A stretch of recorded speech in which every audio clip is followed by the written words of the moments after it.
Welcome, y'all, to another episode of Berto Be Thinking, where we explore and unpack ideas on faith, health, and social justice. Today, we're going to be talking about a very important topic, hope and legacy. With a year really difficult as this one, I think this discussion is very timely.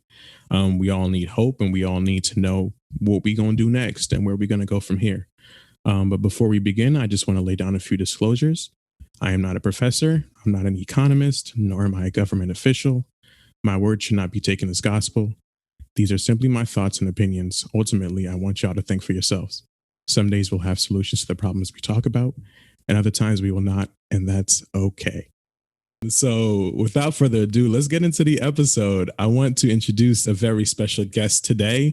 We have another podcaster here with us, a person who understands the struggle of podcasting, a person who is out to achieve her goals. Esther, how are you? How you doing? Wow, I am so good. Good. It's good to hear that you're doing well. How are things going with your podcast? Chu, would you like to introduce it? I'll throw in the plug any day. Put the plug in there. So I'm the creator of Never Broke Podcast, which is a podcast focused on financial literacy and helping people live a life of abundance. And that's the short version of it. Yeah, that's dope, man. Your podcast is really dope. You've been dropping gems literally every week out here teaching people things that we ain't been taught ever in school. So it's honestly been such a blessing throughout this quarantine to learn from you. How's that been, creating that? Where did the idea come from? So I bought the domain name Never Broke a year ago. And it literally took me a year to actually produce anything. So I knew I wanted to talk about finance. I knew I wanted to really delve into topics that I love talking about money. Like, money conversations get me all excited. And it's not like, I don't know how to say it. It's not like I'm trying to it's not like, oh, I want to be rich. Like, that's not what, the idea of money and how money works within our society has always been something that intrigues me. So that's where the idea came from. In terms of producing content and just being consistent, it's hard. Yeah. It is. Who are you telling?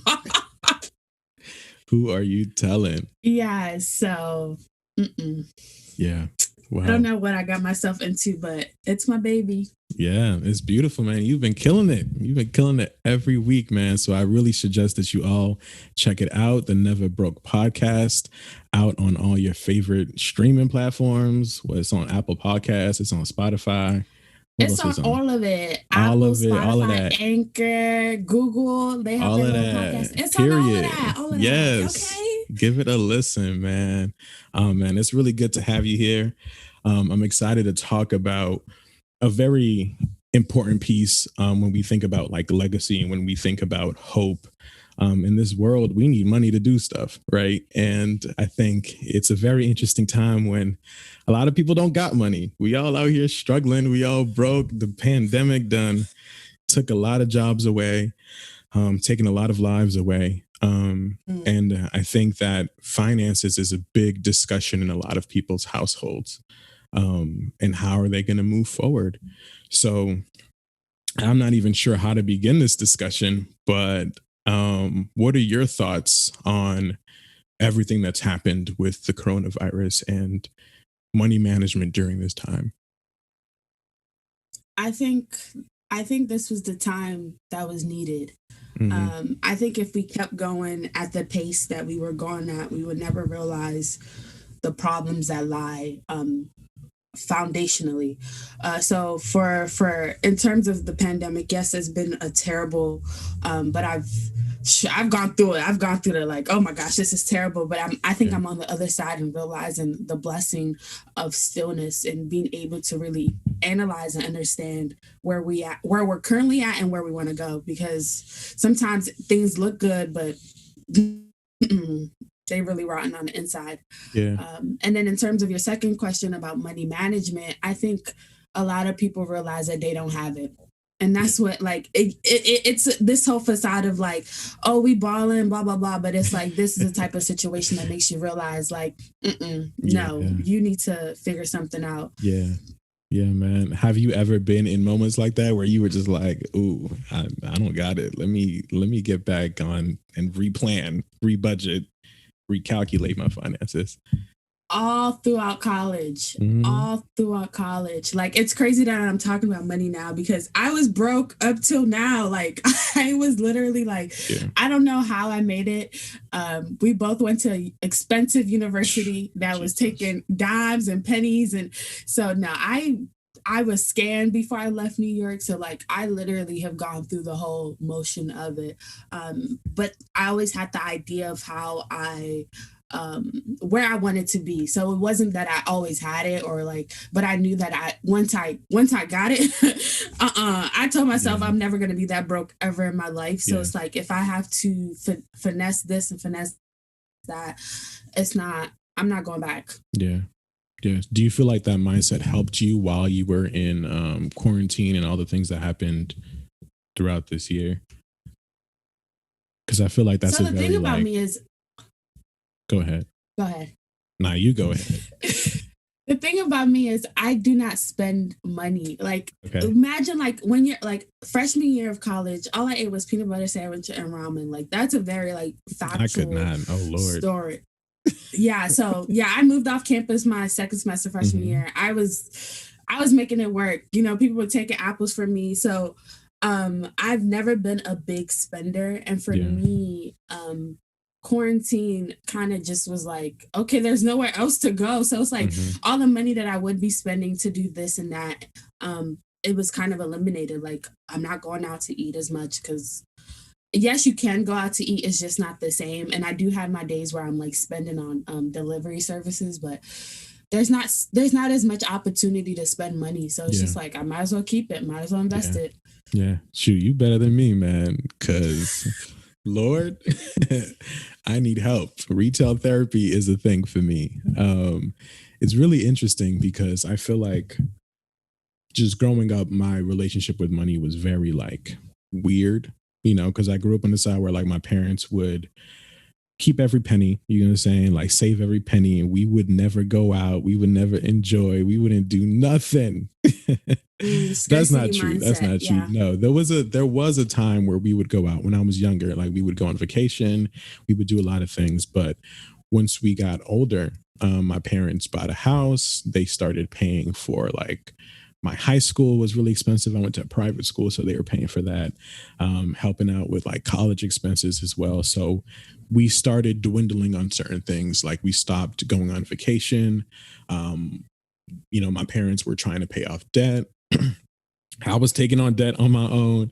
You know what I'm saying? So like money in my household, like we stopped enjoying it. People were just working and it was just going to the bills. And I think that seeing that, right, living in that, I've always wanted to be in a place where like I just had bread to do things that I wanted to do. Like I was just so tired of like wanting to go out and not being able to, or wanting to buy a shirt and not being able to, wanting to buy shoes and not being able to. Like it was just such an annoying thing that I'm a grown man and I'm broke. You know what I'm saying? Like it was a lot. So I think now that I have money, you feel me, it's nothing for me to just, you know, swipe, throw the money out, like, because now I have it. Now I can finally buy the things that I want.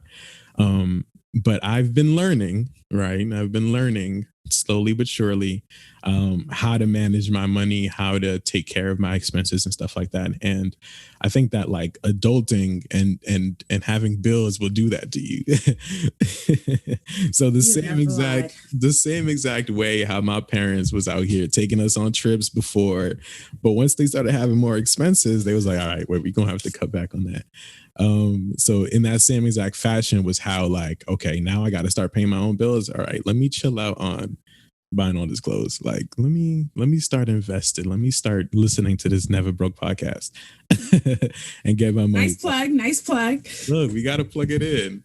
It's so crazy, not to cut you off, but I grew up in a similar environment. Like we didn't spend a lot of money growing up. And I don't really remember a vacation. So it's interesting that like you're on the opposite side of like you witness like the scarcity aspect of it and you went to like spending, and I witnessed it and it's like, okay, I don't gotta spend money to have fun. Like we're gonna make it work. Yeah. So it's interesting that like, you know, two people can have similar experiences but have different takeaways from it. That's real. I mean, do you still feel like you had fun when you guys didn't have money?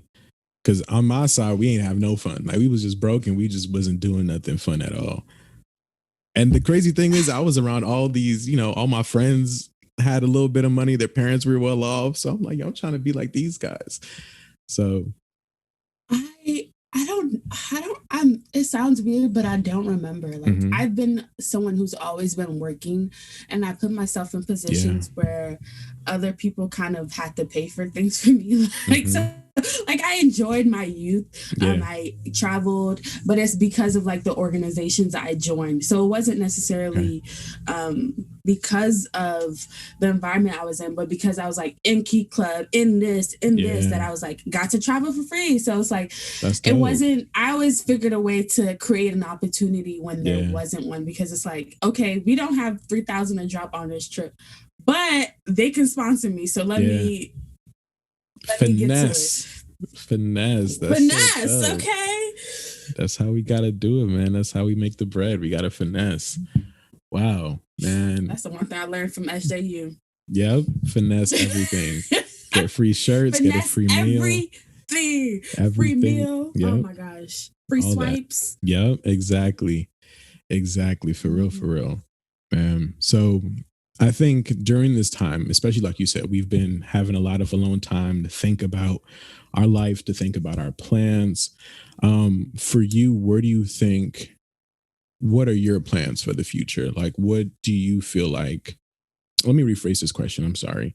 I'm going to preface this by saying that the pandemic, like we said earlier before, has been like really crazy for a lot of people. A lot of people has lost lives.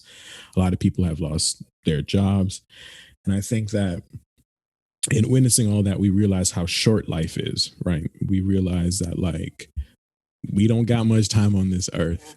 Or have you thought about that during your time in quarantine? And if so, have you thought about like, what are the things that you're going to be leaving behind? If there's anything you would like to leave behind? I think, well, I hope that's the not answer a very is yes, depressing I thought thought. about it. No, it's not a depressing thought. I thought about it. I've thought about legacy. I've thought about all of that heavily. I've even thought about having a family vision plan. That's like a whole another episode. But in terms of what I want to leave behind, I think that this season has brought me more clarity on my purpose. And I think it ties into the finance, into career development, into overall like helping people become better people. I don't know how that sounds, but really helping people improve on their life. And that's what stillness has given me, right? It's given me an opportunity to see that this is where my strength lies, and this is something I've been doing throughout my life, but haven't been able to pinpoint it because of all the distractions. So it's like I'm focusing more on that aspect. That's why like certain things I hold near and dear to me, like this podcast. And it's like I like to move things that scare me, but it's also like being in, like when you're scared, it's hard to also function. Like, yes, I'm moving towards it, but this is a very scary thing for me. Right. So, in terms of what I want to leave behind, there's this, I have like things all over my walls, if you can see it. I definitely want to help people start their businesses. I want to create millionaires within my lifetime. I want to just see people thrive. Like I'm done with the whole survival thing. I want to see people thriving and living. Yeah. So one of the things my cousin and I talk about is we didn't come to this world to suffer, and I'm not trying to suffer. So I don't want to see the people I care about or just the people around me suffer as well. So that's real. Why is that important to you? Why is that like your burning passion? Like, why do you want to achieve that?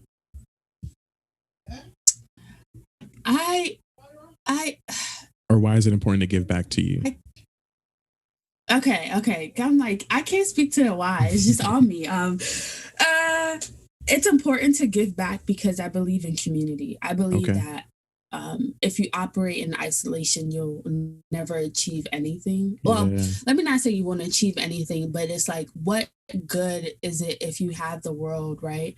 And not lose yourself. We're not using that quote, but what good is Hmm. it if you have the world, but everyone around you is starving? Wow. Like, what good does that do? Like, That's real. so to me, it's about creating systems and foundations where everyone is like really enjoying life. Like, I don't, it doesn't sit right with me that people um can't do the basic things, right? And it's like, if you think about, I don't know, it's just something I've always cared about. I've always cared about seeing people in a better position. It doesn't sit well with me that like some kids don't have food to eat, and it doesn't Yeah. sit well with me that's like families can't really do much, and it's like you're just in that environment Yeah. and you feel helpless, Yeah. and that sucks. Like, that Yeah. really doesn't feel good. Yeah. It's terrible. And even like having experienced it to a degree, you know what I'm saying? Like makes you Mm-hmm. really want to give back even more. I had a discussion over quarantine. Like we said, a lot has happened. We can't forget the riots and the protests that were going on way back. So when all of that Yeah. was happening, I had a very vulnerable discussion with some people at my church. And we had a discussion, we were talking, and I was telling them how like um for y'all it's easy for you guys to like just turn off the screen and not have to look at this, right? Not have to look at what's going on with our people. But for me, I've always lived in the middle, right? Middle of two sides. Like I always, like I went to schools where I saw my friends who weren't as well off, who were struggling, what they had to go through.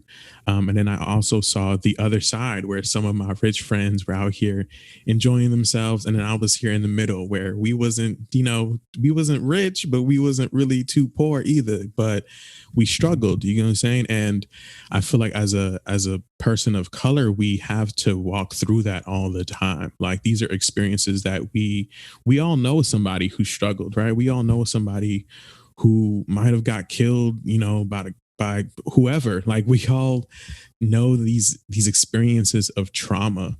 And I think that like it's hard to not want to put on for your people, right? It's hard to not want to give back when you've seen so much suffering in your life. So yeah, that's just my 2 cents. Yeah. I agree. Yeah. Yeah, man. Oof.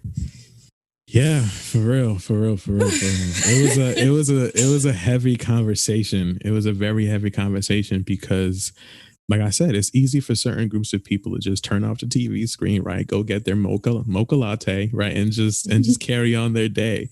For us, we need um I don't know, for us we see so much trauma that we need things such as like hashtags such as like black boy joy or black girl magic, or like we need things to uplift us and remind us that like, okay, there's good happening to people around us. Mm-hmm. And it's tough because when I think about finances and when I think about money, there was nobody that looked like me to teach me. There was no one. And even as recently as I'm trying to learn how to do stocks, how to get into the stock market, every video that I watch on YouTube It's a is a white white guy. man, Me right? too. It's a white man.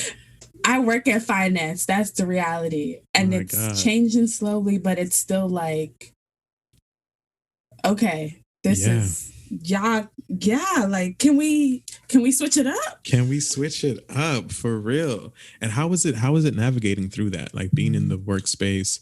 Obviously, I don't want you to say nothing that's gonna get you fired, but look, Oh, y'all we can't got see my some. face, but Well, I'm gonna blur it out. No, but how is it navigating like being a black woman who is in finance, who is having these financial discussions? Like, how did you feel being? I'm assuming the only person at the table, or one of very few. so I found a picture of me, and I'm gonna reference like my history, but I found a picture of me at Key Club. I don't know if you guys know what Key Club is, but it's an international organization focused on volunteering and pretty much helping people. And I was essentially one of the only black people in a, oh my gosh, I want to show you this picture. I was the only black person in a room full of Caucasian, or however you want to see it, like if you see the picture, like you could probably barely see me. Yeah. So I've been in these spaces just because of my experience. I've already been in these spaces.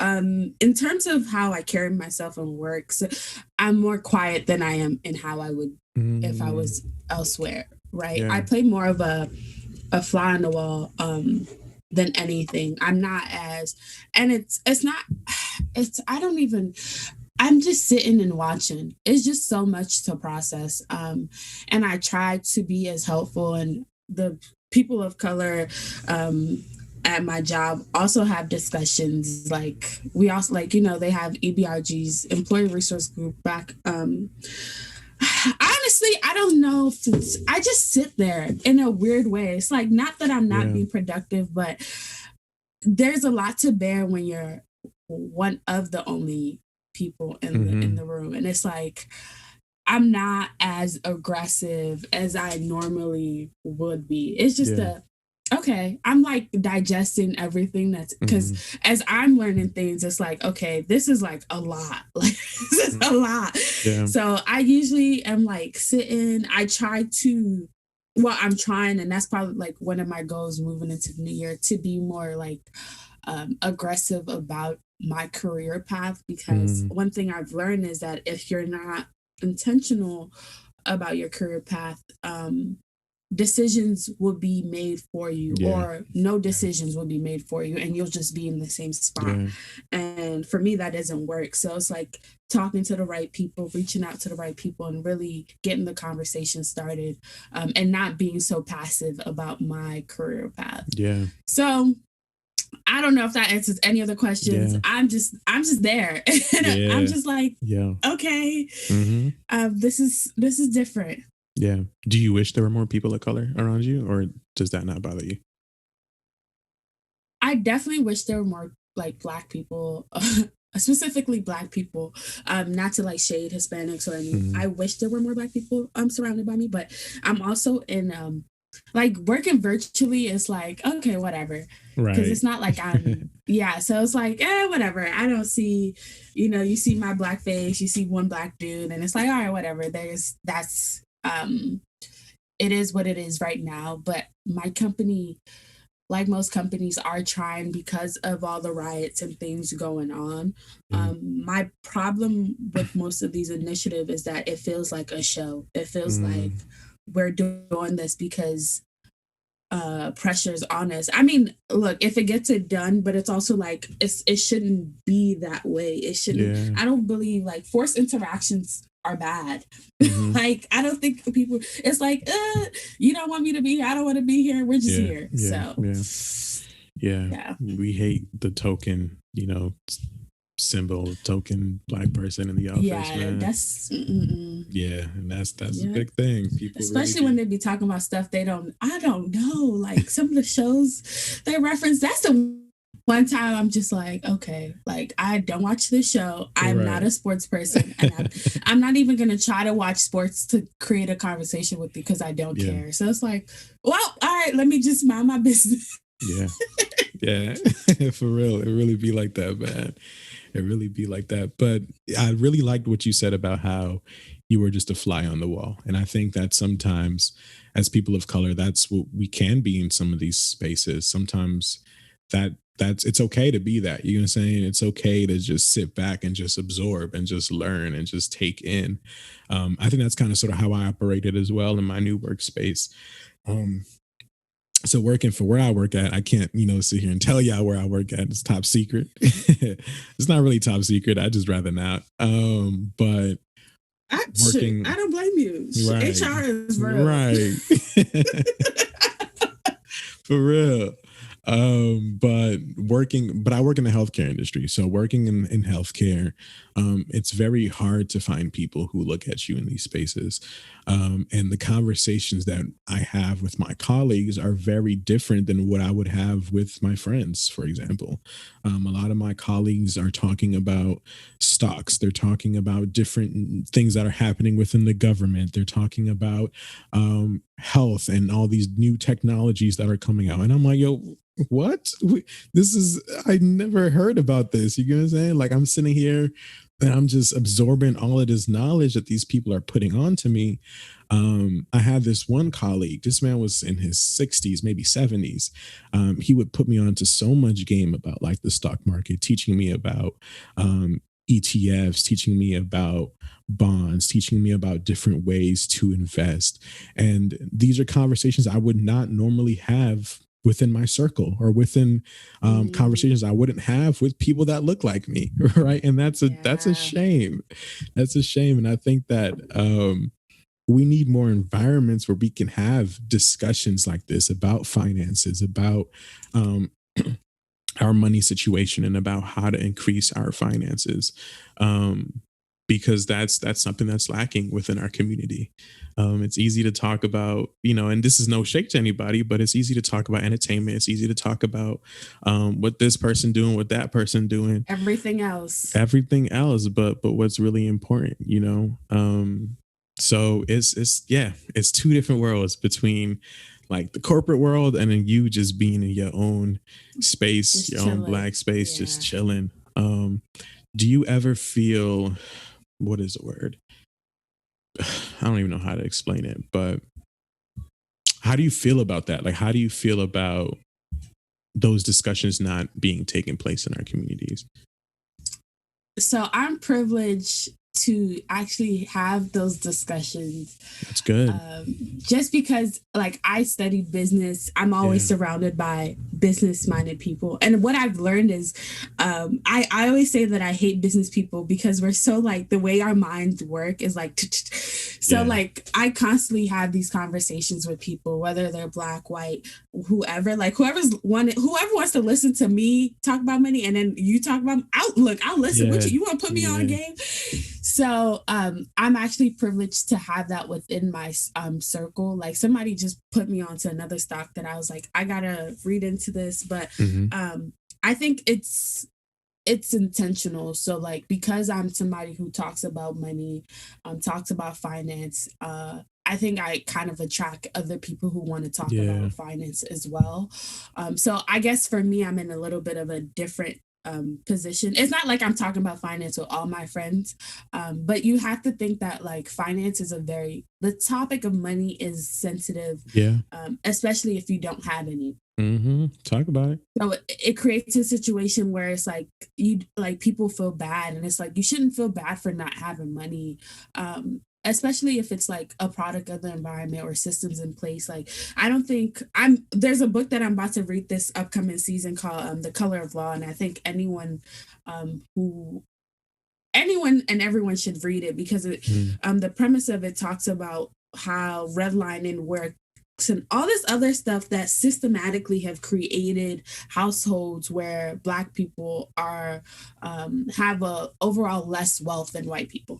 So that's the overall thing. So I think that because we don't openly have these discussions about stocks or finances, it has more power. Somebody told me, it's a quote, it's like, what's in the dark, if you let something like fester in the dark, it has more control than if you're like talking about it in the light. I don't remember the quote exactly, but it's like, because we're all like very secretive about it, because we're in a space where we refuse to like acknowledge what is and what can be, it holds more power than it should. Like if somebody was like, look, I don't got it, like you don't have it, like, well, what am I to say because you don't have it? And it's like that's why people swipe their credit card to go out. It's like, if you didn't have the $50 to go to brunch, just sit home. Like, but it's like, we don't have those discussions. Or you could have created an environment where you had brunch at home.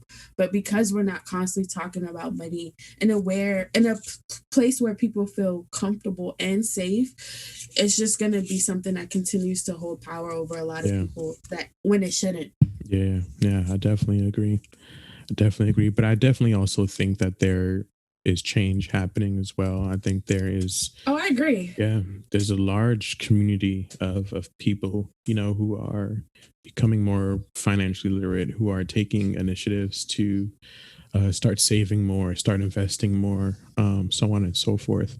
And even people our age, like young people like us, are really like trying, like they're really out here like trying to get into stocks, trying to get into, all these different markets. And everyone now is talking about having multiple streams of income and stuff like that. So these are discussions that are happening all around. And I think that all of these discussions overall impact our legacy, impact what we're going to have for the future. When we think about wealth in our respective communities, whether white or black, wealth, for example, in white communities is usually passed down from generation to generation. But if we have systems in place, like you mentioned, that keep us from generating wealth, we won't be able to have anything to give back, but thankfully we got people like you who are, doing the work, who are teaching people how to go out and get it so that in the future they can have some wealth to be able to pass down. Right. So when I think about wealth, I think about wealth can be defined in many different terms. It doesn't necessarily have to be just financial wealth. It could be emotional wealth or spiritual wealth or whatever it might be. Is there, other than money, what other facets of wealth do you want to pass down to the generations that come after you? Wow. Wow. What other forms of wealth besides money? Knowledge. I think that's more. That's a word. I think that's probably the most important thing that I can pass down. So I think, okay, so I don't want to like take too much of a deviation, but one of the things that one of the things that creates strong foundation is understanding where you come from and where you want to go. So if I can educate the next generation on my family history, what my parents did, what their parents did, and just give them a strong foundation of self, I think that that's a big accomplishment on itself. Instead of starting from zero and being it's so weird being in your 20s because you get exposed to so many things you've never been exposed to. Yeah. And you have to kind of like decide what you want to take on for yourself. Yeah.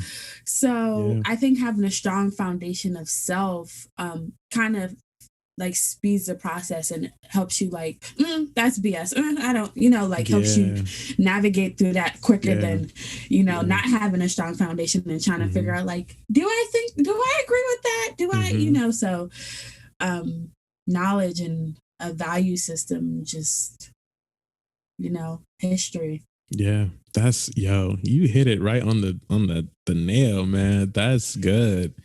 That's really good. It's really important to have knowledge itself. And I really like how you said that, because if you don't have knowledge itself, you're bound to just try anything and do anything and do whatever, especially when it comes to money. You're willing to do whatever. If you don't got no sense of self, you're willing to do whatever for the dough. And it's never that serious. Sorry. It's never that serious, for real. But there's some people who would go lengths to go out and do things because they don't know themselves, because they don't have, I don't even know how to describe it, the knowledge of self, the knowledge or value systems as you described as well. And it's really important to have that, because there's not one way of making money. Right. And I think a lot of the times people think there's only one way to make money. You got to do this, you got to do that. But it's like, no, you can make money just being yourself. You really don't got to do a lot. Like, be yourself, stay in your own lane. You can stack that bread. There's always a market for everybody. Right. Even you talking about your yarn business, like there's a lot of people who are into that, who are into crochet, who are into all of these different things. And if you weren't solid in who you were, you'd be like, oh, that's stupid. And nobody's doing that. You know what I'm saying? Like, you could be like, oh, nobody's thinking about that. I'm not going to do that. I'm going to make something else, But when you have the knowledge of self, you can really be like, okay, wait, this is what I like. And this is what I want to invest in. And I'm not going to hear any external noises. I'm going to just go for this. And hopefully it turns out well.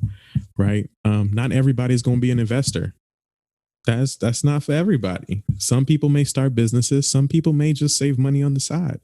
And I think that that's a really important point that you brought up, that like knowing yourself and knowing how you want to move and how you want to like navigate is a great way to like leave a legacy behind, because knowledge itself is really important, man. It's really important. So thank you for saying that. Shoot, man, I feel like I have to answer this question now. I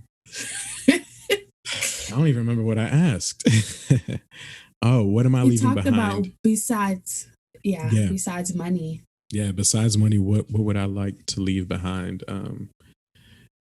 What other piece of wealth? Man, you just, like I said, you just hit it on the nail. I think that's the same thing I would say is knowledge, like knowledge itself, like the value system, like it's super important. It's really important, because in as much as I want to be a man who is financially stable and a good steward over like the blessings that God has given me, I also want to be a person of value, right? A person of integrity, because it's easy to just be money hungry and take advantage of everybody around you, right? But I want to be a person who is kind, who is humble, who gives back. And a lot of times that's not the discussions we have when we're talking about money. We just talk about, being flashy, right? Secure the bag. I did my thing, but nobody really talks about being a good person, giving back, helping build systems for people to make money. You give a man a fish, he eats for a day, right? You teach a man how to fish, and then he eats for a lifetime. Is that mentality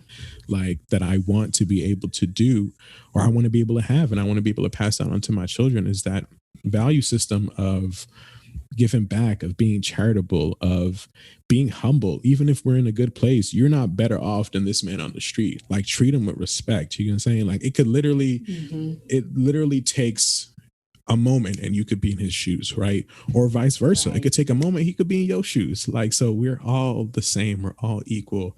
And yeah, that's something I'm really like passionate about when it comes to like, whenever I talk about money, because I think it's very easy to just get materialistic and become very selfish when it comes to like talking about our funds. But how are we going to give back? How are we going to act once we get the money?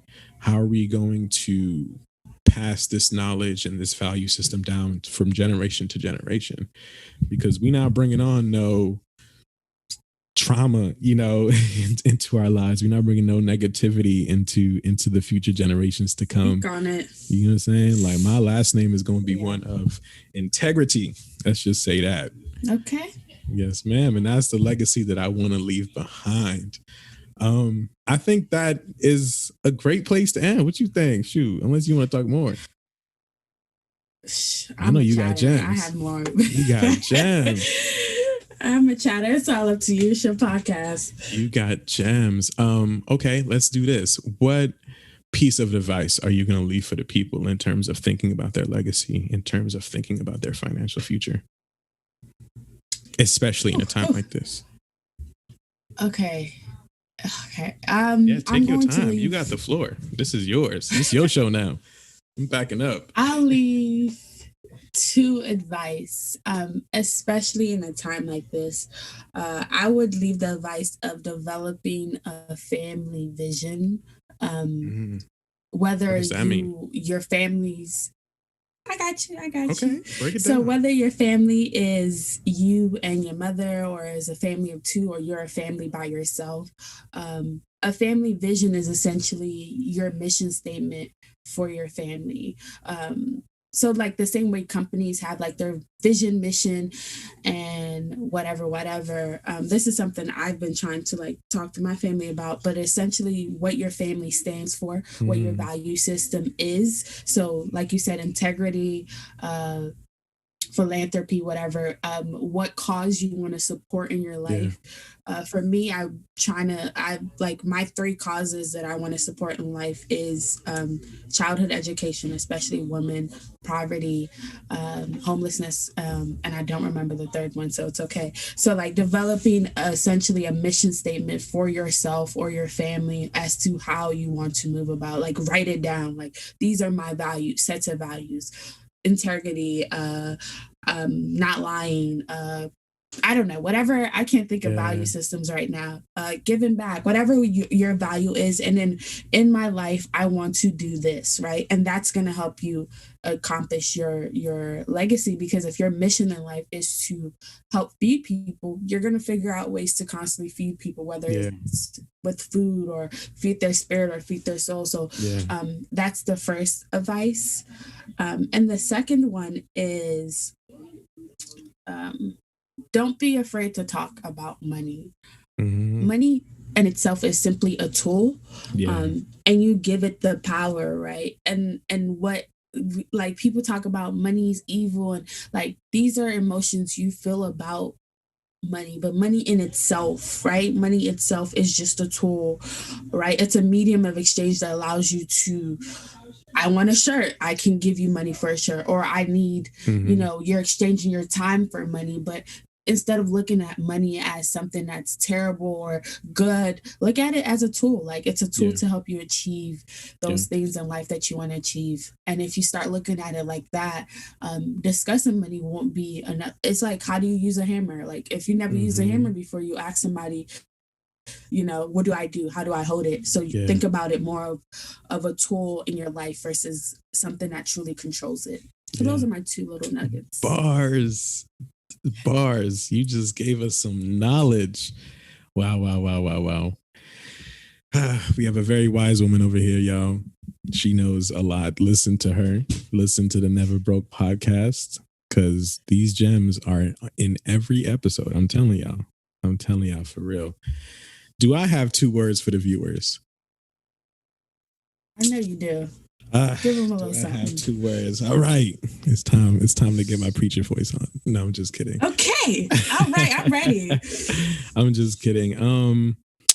What are my 2 words? My 2 words of advice would be, I think what we were talking about before, just know yourself, know your value system, know who you are, know where you come from, because what is the saying? What would they be saying about money? Money doesn't make you more of, I don't know what it says. It like amplifies, who you already are. Right? Yeah, there you go. Money amplifies who you already are. And I think that when you have a solid value system, one of love, one of integrity, one of compassion, I think that can bring about a lot of really great fruits, where you're not only building wealth for yourself. And I think that this is something that we have to talk about too, is just how money can't just stay in one place. It has to. Group economics. There you go. Group economics. You're talking about it. Bring it up. But for us as a people to come up, we can't just be hoarding money into our own community. We got to allow it to spread. We got to allow it to multiply. We got to put it into different people that look like us, invest into different people who look like us, who are starting different initiatives. So on and so forth. And I think these are the things that we need to start thinking about. Like, a lot of the times when we talk about money, we talk about just personal finance, but we don't talk about the family, oh my God, I just lost it. Family mission that you were talking about, right? Is that what you said? Okay. Family vision, mission. You get the concept. All of that. Yes. We're not thinking about a family vision. We're not thinking about what we want to leave behind, what the next generation is going to take on from us. These are the things that, like, our ancestors were thinking about, and they had to, right? They didn't see the fruits of their labor, but they knew that their children were going to see it. They knew that future generations after them would be able to see it because of the fight that they embarked on. And I think we have to get away from this individual mindset and start thinking about a broader picture, a bigger coalition, a bigger movement that is beyond than just our bubble. Because if we just think for ourselves, the community around us will never grow, right? And our people will always grow up, like how we described earlier in the podcast, in the middle. Our people will always be, you may be the richest person alive, right? But you always going to be a Black man who knows somebody else who is struggling, because we didn't take the time out to build as a community. We only took the time out to build ourselves and not the people around us. So if we want to live in a community where we can see people who look like us, who are at the top, who aren't struggling all the time, like, that requires us to be able to give, to be kinder, to be more loving, to be more empathetic. So really take that into consideration. And knowledge, like we said, knowledge yourself, knowing who you are, knowing your values. That's all I got. I'm honestly taking stuff from you and giving and just spitting it back out. It's okay. It's okay. Man. So thank you so much, Esther, for joining us on the podcast today. Like I said before, you are a phenomenal guest. You always have great knowledge to give to the people. Honestly, your podcast has been a blessing during a time where I'm figuring adulting out, right? A time where a lot of people are figuring out their life in the middle of a pandemic, right? I think your podcast has been a breath of fresh air because I realize that I'm not the only one who's going through it, right? I'm not the only one who's thinking about these things. And there's a resource that can help us. So check out the Never Broke podcast. You guys will love it. But yeah, that's all for me. Any final words, Esther? Thank you. Thank you for having me. Berto Be Thinking. Oh my gosh. Thank you. My pleasure. Thank you. All right, y'all. Thank you so much for joining us on Berto Be Thinking. And thank you for thinking it through. All right, y'all. Have a good night.